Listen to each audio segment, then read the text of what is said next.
2 Timothy 3:16 says that all Scripture is given by inspiration of God.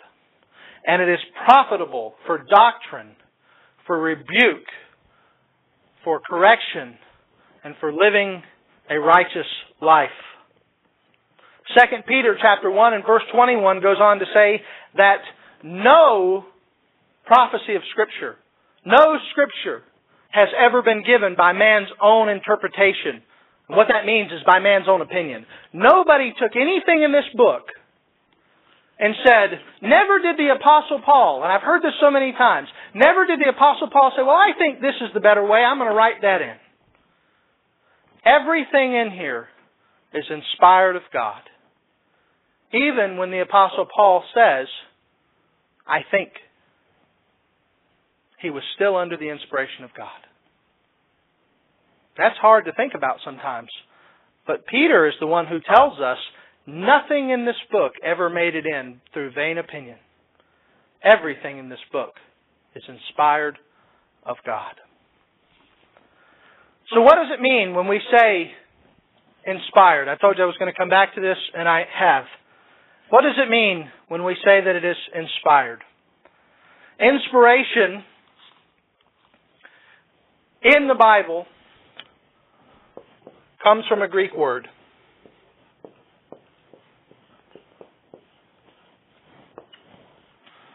Theopnuestos. Give you a Greek lesson real quick. And I'm going to be quick. Don't give me dirty looks. I give you a quick Greek lesson. Theos means God. Pneumos. You ever use a pneumatic tool? What does pneumatic mean? Air or breath. So it means God breathed. Very simple. When it says, and this is one place where I really like the New International Version of the Bible. I really do. Because the King James Bible says all Scripture is given by inspiration of God. But if you look at your New International Version of the Bible, in my English Standard Version, it says all Scripture is God-breathed. That is exactly what the word theopnuestos means. It means that God's words came through the person of that apostle or that prophet or whoever it was that wrote that Scripture. Inspiration means God-breathed.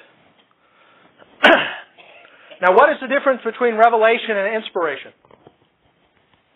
What is the difference between revelation and inspiration? Well, you'll understand why this is important in a minute.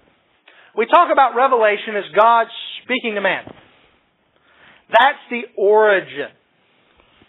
Inspiration is the reception of it.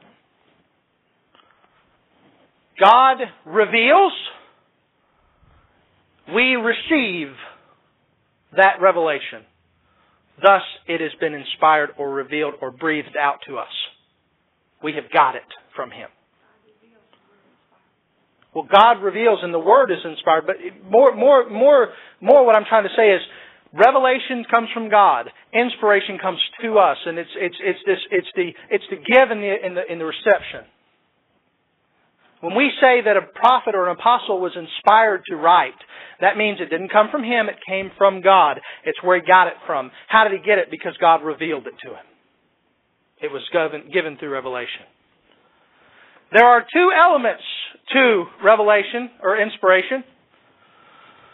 I need a bigger board. Everybody's got their notes who are writing, so I'll start again. There are two elements to revelation. The divine, and what would be the other? The human. What is the divine element? All Scripture is inspired by God. All Scripture is given by God. There is a divine element of Scripture. What is the human element, though? Didn't we just say that when the Apostle Paul says he thinks, that's still inspired by God? Didn't we say that when the Apostle Paul writes something, or the Apostle Peter, or any of the other Scripture writers, that it's all inspired of God? How can we then say that there is a human element? No. No.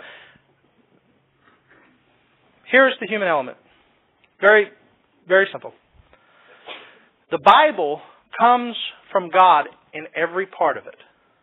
The Chronicles, the books of Samuel and Kings, the book of Acts, it's all a product of God's inspiration. However, in the process of inspiration, when God breathes out to these men, He does not remove their style. He does not remove their ability to put down essentially the way they would write a subject, but He assures that what comes out is right. You see what I'm saying? Yes, that's why this is why, and this exactly. This is why when we talk about Matthew writing his gospel, Matthew wrote from this idea: Jesus Christ is King of the Jews. And if you read Matthew, you'll see that that is his purpose in writing. He wrote to prove that Christ is the King of the Jews. Mark wrote for the purpose to show that Jesus Christ was a suffering servant of Jehovah. And you read Mark and you see that was his purpose. You read Luke and you'll see that Luke's purpose was to show the humanity of Jesus Christ. And you read John and you see his purpose was to show the deity of Jesus Christ. All four of them had a purpose in their writing. All four of them would have been able to stand up and say, yes, I'm writing with the purpose of telling that Jesus was divine. But at the same time, they were all inspired of God.